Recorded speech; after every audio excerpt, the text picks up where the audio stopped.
On the 22nd of July 2025, the Supreme Court quashed the bench warrant issued against Kevin Taylor in January 2020. The decision sparked controversy in some quarters, with many thinking that the Supreme Court had given Mr. Taylor and other social commentators a license to make contemptuous comments. This was not the case. The Supreme Court's decision is out, and we will explain what actually happened in court. In January 2020, a High Court judge issued an arrest warrant against Kelvin Taylor, actually, after allegations that he had made contemptuous comments and fabrications about a case pending before that judge. The warrant instructed the police, BNI, and National Security to apprehend him and bring him to court. The warrant was to last till he expired from the earth. Kevin Taylor was not ordinarily resident in Ghana. He was in the US, and he learned about the warrant from friends and family.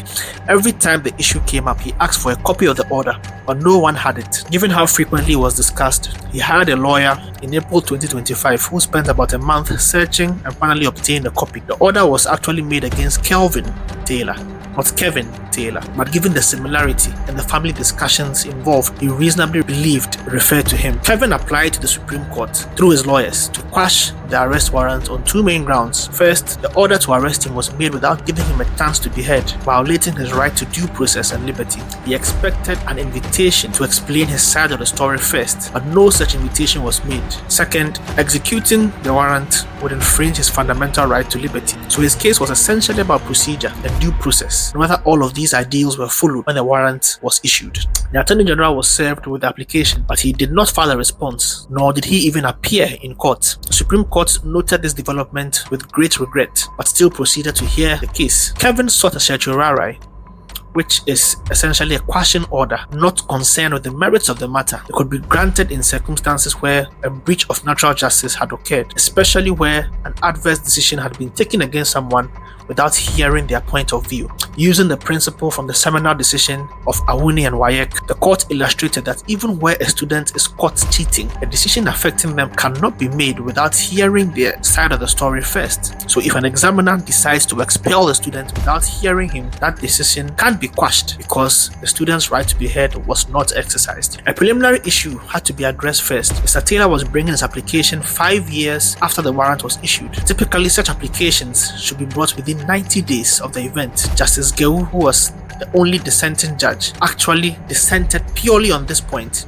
disagreeing primarily about the delay. In his view, delay had defeated equity. Kevin's lawyers argued first that the reckoning of time should start from April 2025, when they obtained the order, and not 5 years ago. The Supreme Court shut this down. They were unimpressed with this argument, but they prodded on. They were also pointing out to the Supreme Court that the arrest warrant was still in force and would remain until Mr. Taylor expired from the earth, meaning that it was causing ongoing harm. Most importantly, however, they argued that if the order was void from the beginning, there was no time limit for setting it aside. The court accepted that the statutory timelines could be dispensed with given the key public law issues and the fact that the High Court's order was potentially void from the start, because void orders have no time limits. They can be set aside at any time. The Supreme Court then proceeded to examine the merits of the case, first of all beginning by distinguishing a summons from a bench warrant. Both were held to be means of compelling people to attend court proceedings, but a bench warrant is an instruction from a judge to law enforcement to bring a person before court by force. Bench warrants typically were only to be used where a person who has been duly notified has willfully failed to appear, and Mr. Taylor was not notified before the bench warrant was issued. The law requires that the person must be properly notified about conduct that allegedly amounts to contempt, so they can actually respond in defense of themselves. The High Court judge was therefore in error in not first summoning Kevin Taylor. The proper process would have been to summon him only where he failed to appear. After being properly served, bench warrant be issued. By skipping this step, the bench warrant was a nullity because it deprived Kevin of his fundamental right to movement, contrary to the Constitution and due process. The Supreme Court also examined the language used in the warrant. The High Court had described Kevin as a scoundrel, which the Supreme Court found disturbing as it showed bias and prejudice. The warrant made Kevin appear guilty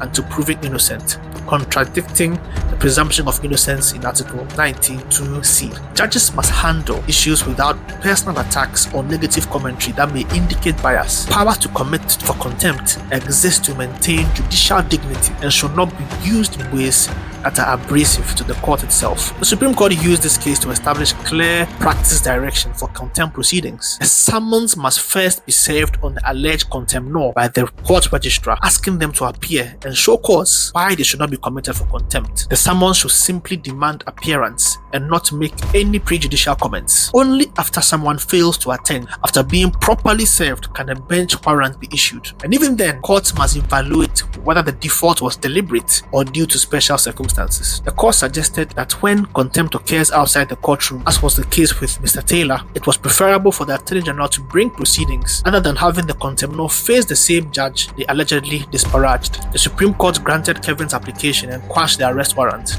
declaring it void from the very beginning. This decision was not an endorsement of whatever Kevin said in any video. It was about ensuring that contempt proceedings follow proper legal procedure. Court, therefore, did not examine the video or its contents. The case was purely about whether Kevin's right to be heard was respected before the arrest warrant was issued. The case confirms that even in contempt cases, fundamental principles of natural justice must be followed. People must be given notice and an opportunity to defend themselves before punitive action is taken. The power to commit for contempt, while necessary to maintain judicial authority, must be exercised fairly and without bias. This is how the rule of law works. Even judicial power must be exercised according to proper procedure and with respect for individual human rights. Follow Super Law GH Studios for more real stories, real cases, real people.